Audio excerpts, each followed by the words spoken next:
خالق کائنات نے اس دنیا میں عالم انسانیت کو انسانیت سکھانے کے لیے جن ہستیوں کا انتخاب کیا ہے وہ محمد وآل محمد علیہ السلام۔ یہ بس یہ سکھانے آئے ہیں کہ انسانیت کیا ہوتی ہے، انسان کو کس طرح جینا چاہیے، انسان کا اخلاق کیا ہونا چاہیے، انسان کو اس دنیا میں کس طرح سے زندگی گزارنا چاہیے۔ آپ کی توجہ ہے انسانی اقدار کیا ہوتے ہیں،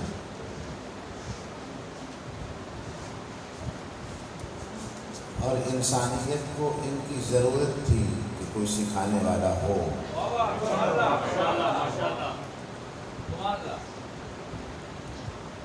رب کائنات نے خود انتظام کیا ہے کیونکہ اس کی ربوبیت کا تقاضا ہے تو انسان کی ہر ضرورت کو پورا کرے۔ پانی کی انسان کو ضرورت تھی، وہ پہلے پیدا کیا ہے، انسان کو بعد میں پیدا کیا ہے۔ ہوا کی انسان کو ضرورت تھی، اسے پہلے پیدا کیا ہے، انسان کو بعد میں خلق کیا ہے۔ اسی طرح سے انسان کو ایک روحانی معلم کی ضرورت تھی تو انسان کو بعد میں پیدا کیا ہے، پہلے جن معلمین کو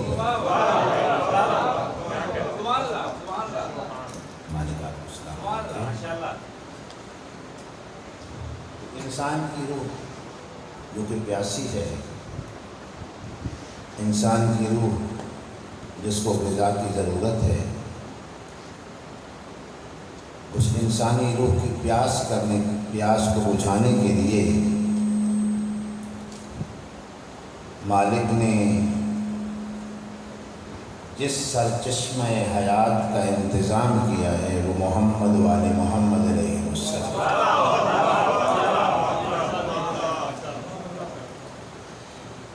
وگرنہ کہ زندگی جنگل بن جائے،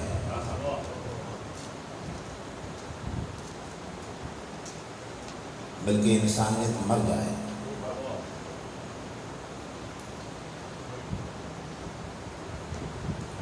جنگ صفین بھی اسی فرات کے کنارے پہ لڑی گئی تھی اور امیر شام نے گھاٹ پہ قبضہ کر لیا اور مولا اور اس کے لشکر کا پانی بند کر دیا۔ امیر المومنین نے امام حسین کو بھیجا دستہ فوج کا دے کے، مولا نے اس فرات کی یہ فرات کا کنارہ تھا جہاں صفین ہوئی، جہاں کربلا ہوئی ہے تھوڑا ہی فاصلہ ہے۔ امام حسین نے حملہ کر کے امیر شام سے گھاٹ چھین لیا۔ عمرو بن عاص نے کہا کہ امیر شام اب تم کیا کرو گے، یہ وزیر تھا اس کا، اب تو گھاٹ علی نے چھین لیا ہے، ہم نے پانی بند کیا تھا وہ بھی پانی بند کریں گے۔ امیر شام نے کہا تم علی کو جانتے نہیں، علی کبھی پانی بند نہیں کرے۔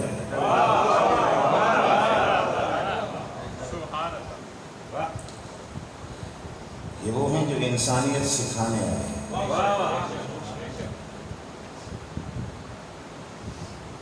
یہ انسانیت سکھانے والوں کے دروازے پہ اگر سائل آ جائے اور ان کے سامنے روزے کی افطار رکھی ہو تو اٹھا کے دے دیتے ہیں۔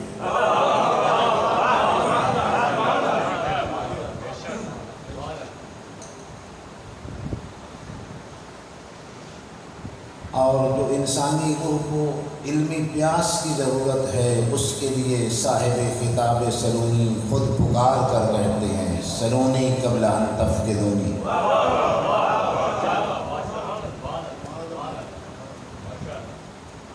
یہ سرچشمہ حیات ہے، جہاں سے آ کے لو جو تمہیں لینا ہے، ابدی زندگی لینی ہے، کیونکہ جو اس چشمے سے سیراب ہو جاتا ہے وہ زندہ و جاوید ہو جاتا ہے۔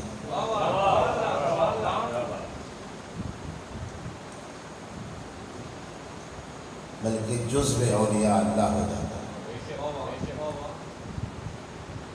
میں نے 2 راتیں پہلے وہ امیر المومنین کا فرمان پڑھا تھا، ردوہم ورود الحیم العطاش، فرمایا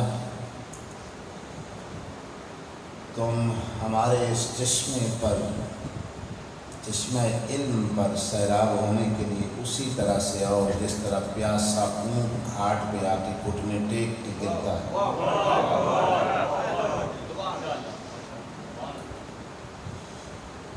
پھر نہ کوئی مشکل ہوگی جس کا تمہیں حل نہ ملے، نہ کوئی سوال ہوگا جس کا تمہیں جواب نہ ملے، دنیا بھی ملے گی، آخرت بھی ملے گی، فلاح بھی ملے گی، فلاح دارین بھی ملے گی۔ سب کچھ اگر چاہیے تو اس دروازے سے آؤ اور اس لیے سورہ ملک کی آخری جو آیت ہے اس میں ارشاد فرمایا خداوند عالم نے، ان اصبح ماؤکم غورا فمن یأتیکم بماء معین، اگر چشموں کا پانی ہم گہرائیوں میں نیچے کھینچ لیں تو کائنات میں کوئی اور ایسا ہے جو تمہیں چشمے ابلتے ہوئے دوبارہ دے سکے؟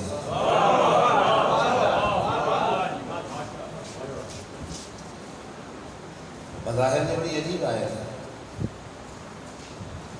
جس گھر میں قرآن نازل ہوا ہے اس سے اس کی تفسیر پوچھی جائے کہ مولا یہ اللہ کیا فرمانا چاہ رہا ہے؟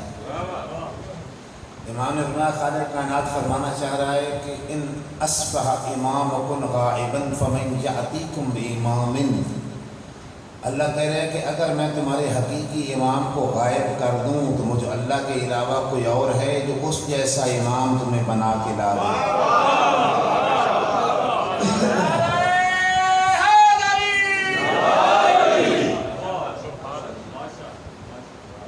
جو تمہاری پیاس بجھا سکے، جو تمہیں انسانیت سکھا سکے، جو تمہارے اندھیرے دور کر سکے۔ یہی ہے نا اندھیرے دور کرنے والا۔ مرو شہر کی مسجد میں سرکار امام رضا علیہ السلام مولا نے جو خطبہ دیا،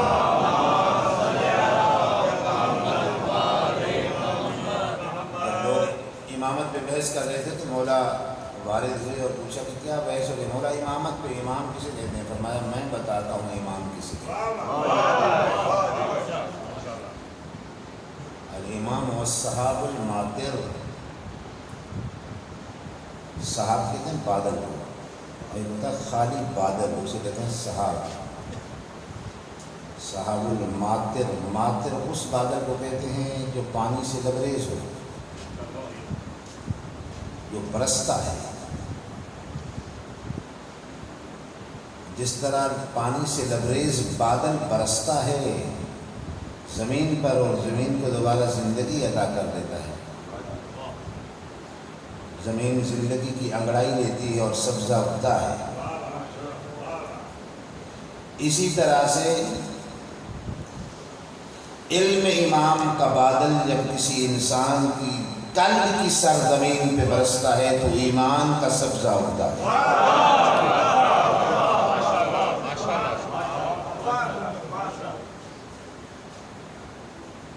اور آگے فرماتے ہیں والغیث الحاطل، غیث بارش کو کہتے ہیں، حاطل کہتے ہیں موسلا دھار، اور امام اس موسلا دھار بارش کی طرح ہے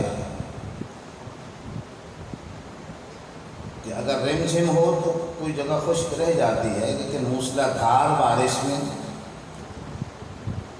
زمین کا ایک ایک انچ سیراب ہو جاتا ہے۔ مولا فرما رہے ہیں کہ امام جو ہے وہ تو موسلا دھار بارش کی طرح ہے،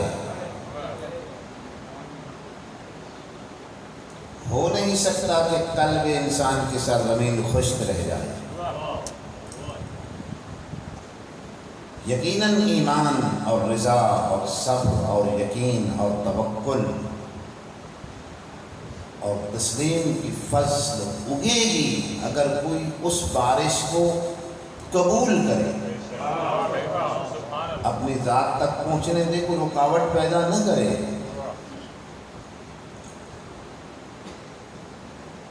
بے شمار مقامات قرآن مجید میں لفظ پانی استعمال ہوا ہے، اور مراد یا علم ہے یا علم امام ہے۔ قرآن کا اسلوب یہی ہے کہ لفظ استعمال کرتا ہے، اس کے کئی معنی ہوتے ہیں، ظاہری معنی ہوتا ہے، باطنی معنی ہوتا ہے۔ اس آیت میں فرما رہا ہے وَلَّوِ اسْتَقَامُوا عَلَى الطَّرِيقَةِ لَأَسْقَيْنَاهُم مَّاءً غَدَقًا، یہ بھی قرآن کی آیت ہے۔ طریقہ کہتے ہیں راستے کو۔ وَلَّوِ اسْتَقَامُوا، اگر یہ لوگ استقامت کرتے اور اس راستے پہ کھڑے رہتے تو ہم انہیں فراوان پانی سے نواز دیتے ہیں۔ تو یہ بھی بظاہر بڑی عجیب بات ہے۔ معصوم سے پوچھا گیا تو امام نے فرمایا الطریق سے مراد ہے یعنی راستہ۔ وہ کون سا راستہ ہے؟ فرمایا ولایت علی ابن ابی طالب کا راستہ۔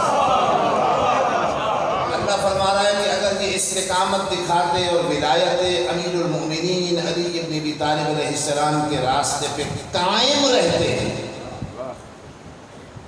تو میں انہیں علم سے سیراب کرتا ہوں۔ یہاں پہ پانی سے مراد علم امام ہے۔ روشنی سے مراد بھی یہی ہے، اگر کائنات تو اندھیری ہے، اس کائنات کا نور کون ہے؟ دنیا میں بھی اندھیرا ہے، آخرت میں بھی، قیامت میں بھی اندھیری ہے کائنات، وہاں بھی روشنی کی ضرورت ہے اور روشنی ہوگی۔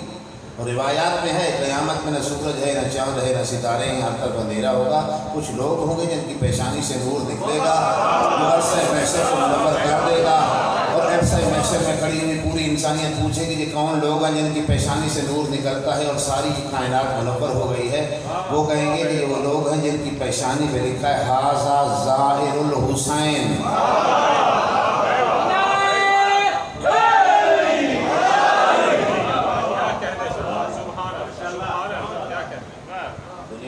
طرح سے ہے والشمس، اللہ کہہ رہے ہیں سورج کی قسم، وضحاها اور اس کے اجالے کی قسم، والقمر اور چاند کی قسم، اذا تلاها جب وہ طلوع ہوتا ہے اس کی قسم، والنہار اور دن کی قسم، اذا جلاها جب وہ چڑھ آتا ہے۔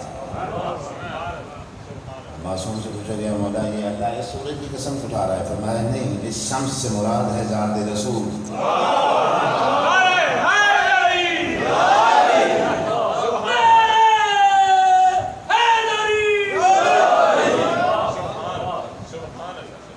اور قمر سے مراد یعنی چاند سے مراد ہے ذات امیر المؤمنین۔ کیونکہ اگر آپ کو پہلی کا چاند دیکھنا ہو تو آپ یہ دیکھیں کہ سورج کہاں غروب ہوا ہے۔ جہاں سورج غروب ہوا ہے عین اسی پوائنٹ سے چاند طلوع کرتا ہے۔ تو شمس رسالت کے بعد قمر امامت اور مرب النہار اذا جلاها جو اللہ قسم اٹھا رہا ہے مجھے اس دن کی قسم جب وہ چڑھ آتا ہے۔ امام نے فرمایا والنہار یعنی وہ دن جو چڑھ آتا ہے اس سے مراد ذات سرکار امام زمانہ علیہ السلام۔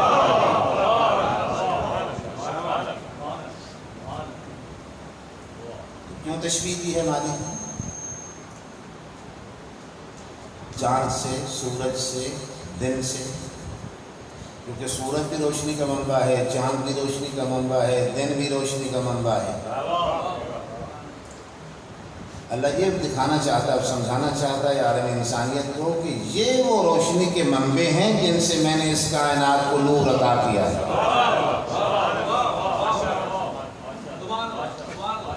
لہذا ابدی زندگی چاہیے، ہمیشہ کی زندگی چاہیے، ضروری نہیں ہے کہ تم مر جاؤ، تم ہمیشہ زندہ رہو گے، جاویداں ہو جاؤ گے اگر خود کو اس چشمے سے سیراب کر لیا۔ جو اس چشمے سے ایک خون بھی پی لیتا ہے اسے موت نہیں آتی۔ الا ان اولیاء اللہ لا خوف علیہم ولا هم یحزنون، جو اولیاء اللہ ہے نہ انہیں حزن ہوتا ہے، نہ انہیں خوف ہوتا ہے، نہ انہیں موت آتی ہے۔ آپ سنتے آئے ہیں کہ جناب خضر علیہ السلام نے آب حیات پیا تو ہمیشہ کے لیے زندہ ہو گئے۔ آپ کے ذہنوں میں ہے کہ زمین پہ کوئی چشمہ ہے جسے آب حیات کہتے ہیں. کوئی ایسا چشمہ زمین پہ نہیں ہے آب حیات جس کا گھونٹ پینے سے ہمیشہ کے لیے انسان زندہ ہو جائے.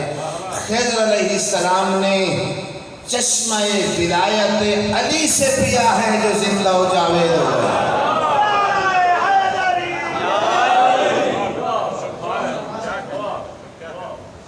توجہ ہے نا؟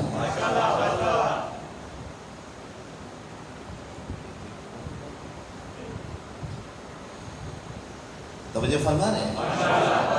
تو یہ تشبیہ ہے سورج کا اور چاند کا اور دن کا. اب آپ پوری توجہ کریں گے تو اگلی بات سمجھ میں آئے گی. اور ایک ہوتی ہے تشبیہ اور ایک ہوتی ہے تمثیل. ان دونوں میں بڑا فرق ہے. تشبیہ وہ ہوتی ہے کہ مشبہ بہی کے ذریعے سے غیر مشبہ بہی کو سمجھا جا رہا ہے. مثلا زید کالاسد کہا جائے کہ زید شیر کی طرح بہادر ہے. تو اب اس کی شجاعت سمجھانے کے لیے اسد کی تشبیہ کی ہے شیر کی. لیکن تمثیل یہ نہیں ہے. تمثیل یہ ہوتی ہے کہ فرع کے ذریعے سے اصل کو سمجھا جائے, مثل کے ذریعے سے ممثل کو سمجھا جائے. ذات توحید ہماری کیسے سمجھ میں آئے؟ قریب تو ہم اس کے جا سکتے نہیں, وہ ہمارے قریب آتا نہیں ہے, آنکھیں اسے دیکھ نہیں سکتی. علم انسان کا اتنا محدود ہے کہ وہ صرف حواس خمسہ کے ذریعے سے جس چیز کو محسوس کر رہتا ہے اسی کا علم حاصل کر سکتا ہے. باقی چیزیں جو ہیں جو حواس خمسہ میں نہیں آتی وہ انہیں پہچان نہیں سکتی.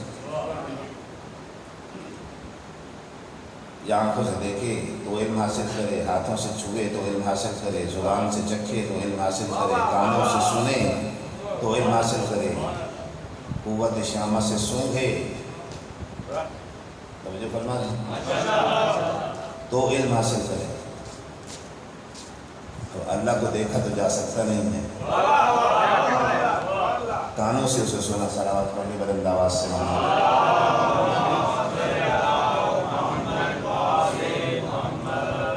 کانوں سے اسے سنا نہیں جا سکتا, آنکھوں سے دیکھا نہیں جا سکتا, اللہ کو ہاتھوں سے چھوا نہیں جا سکتا, ناک سے اسے سونگھا نہیں جا سکتا, زبان سے اسے چکھا نہیں جا سکتا. انسان کے پاس وہ علم حاصل کرنا کہ چھٹا کوئی وسیلہ ہی نہیں ہے. پھر کیسے پتہ چلے کہ خدا کون ہے, کہاں رہتا ہے, اس کی معرفت کیا, کیسے حاصل کریں ہم؟ خالق کائنات نے قرآن مجید میں باقاعدہ آیت نازل کی, فرمایا وَلَهُ الْمَثَلُ الْأَعْلَىٰ. اللہ نے اپنی ایک مثل بنائی ہے, اس مثل کو دیکھو اور مثل کے ذریعے سے مجھے اللہ کو پہچانو.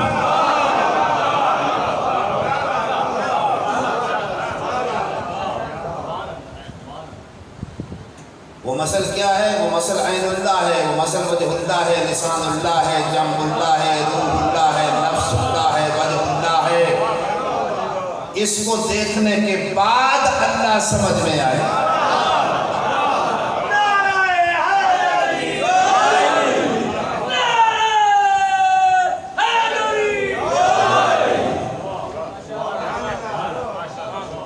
اس لیے خالق کائنات فرما رہا ہے کہ یہ سب چشمہ ہے, یہاں سے آ کے پیو. حکمت بھی یہیں سے ملے گی, دانائی یہیں سے ملے گی, علم یہیں سے ملے گا, معرفت یہیں سے ملے گی. اور اس چشمے سے پکڑ کے اگر کسی اور طرف مڑ گئے, اسے پتا ہے آپ کو چشمہ نظر آگے گئے تو چشمہ نہیں کیچڑ ہے.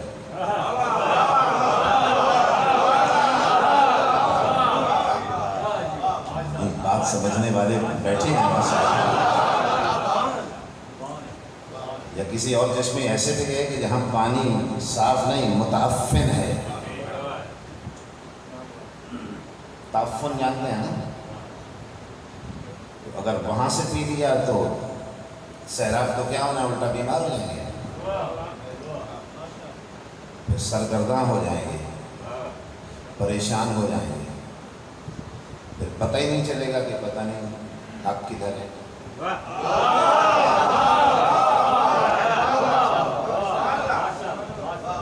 کیا پتہ باطل کدھر ہے, پتہ نہیں حق کدھر ہے. چونکہ سرگرداں ہوئے کہ چشمہ جو زلال تھا, شفاف چشمہ جہاں سے سیراب ہونا تھا وہاں تو گئے نہیں. کیچڑ پی کے آئے، تو اس لیے پریشان ہے۔ صفین میں بھی پریشان ہو کے کہہ رہے ہیں ادھر بھی حق ہے ادھر بھی حق ہے، جبل میں بھی کہہ رہے ہیں ادھر بھی حق ہے ادھر بھی